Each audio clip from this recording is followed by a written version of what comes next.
کہتے ہیں کہ ایک فاحشہ عورت تھی، ماں باپ کی ایک ہی لڑکی تھی، ماں باپ کا انتقال ہوا، غلط ماحول میں پڑ کر گناہ کا رستہ اختیار کر لیا۔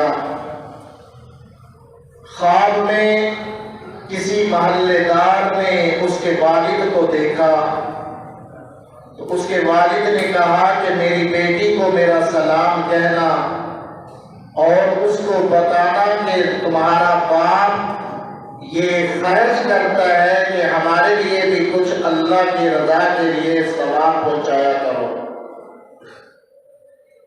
وہ آدمی بیدار ہوتا ہے، اس لڑکی کا پتہ پوچھتے ہوئے اس کے ٹھکانے کو تلاش کرتا ہے۔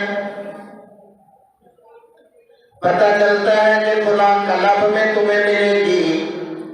وہ وہاں کلب میں پہنچتا ہے، وہاں سے پتہ چلتا ہے وہ اپنی سہیلیوں کے ساتھ نہانے کے لیے نہر پہ گئی ہوئی ہے۔ وہ تلاش کرتے ہوئے وہاں پہنچتا ہے، وہاں نہر کے کنارے کھڑے ہو کر آواز دیتا ہے اس کا نام لے کر کہ اے فلانی، تیرا ابا رات خواب میں آیا تھا، وہ مجھے یوں کہہ رہا تھا۔ اب اس نے اپنی مستیوں میں ایک لب پانی کا بھرا اور نہر کے پیر پھینک کر کہہ دیا کہ او میرا پیغام لانے والے، یہ پانی کا ایک چلو میں اللہ کی رضا کے لیے پھینک دیو۔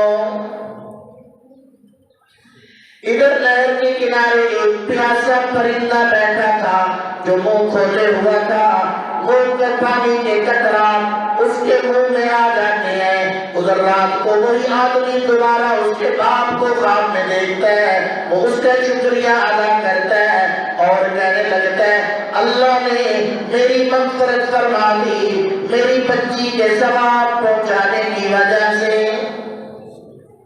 اور میاں جب وہ بخشنے پہ آیا کر